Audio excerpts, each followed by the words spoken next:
माणसाचं आयुष्य हे कोणतीही गॅरंटी, वॉरंटी, व्हॅलिडिटी घेऊन येत नाही. जो जन्माला आला आहे, ज्याला मॅन्युफॅक्चरिंग डेट आहे, त्याची एक्सपायरी डेट नक्की ठरलेली आहे. त्यामुळे प्रत्येकाने नेहमी समाधानाने जगण्याचा प्रयत्न केला तर त्या मागोमाग जीवनात आनंद हा टिकतोच. आणि याहीपेक्षा महत्त्वाचं असतं ते आपल्या बुद्धीचं, हृदयाचं आणि शरीराचं आरोग्य. आताच्या धावपळीच्या युगात प्रत्येक क्षणाला आपण नवनवीन आव्हानांसोबतच अनेक संकटांचा, समस्यांचा सामना करत असतो. अशा वेळी सर्वात जास्त गरज असते ती आपली मानसिक स्थिती खंबीर असण्याची. भक्कम मानसिकतेच्या आधारावर कोणत्याही समस्येवर मार्ग काढणं सोपं जातं.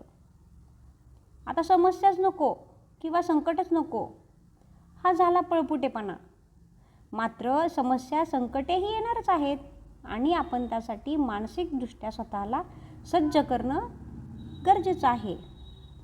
जगात दुःखच नाही असा माणूसच अस्तित्वात नाही. जसं आपण मोबाईलला रिचार्ज करतो, टी व्हीला रिचार्ज करतो, तसंच आयुष्याचा रिचार्ज म्हणजे काय बरं? आयुष्याचा रिचार्ज म्हणजे व्यायाम करून आरोग्यदायी जगणं होय. मानवी मन जेवढं शुद्ध असतं ना, तेवढं ते प्रभावशाली असतं. मन जितकं सशक्त तितकं ते कोणत्याही आजारावर मात करायला प्रबळ होतं. चला तर मग आजपासून पक्का ठरवूयात, दिवसातून काही मिनिटे स्वतःसाठी देऊन व्यायाम करण्याचा आणि आरोग्यसंपन्न जीवन जगण्याचा निर्धार करूयात.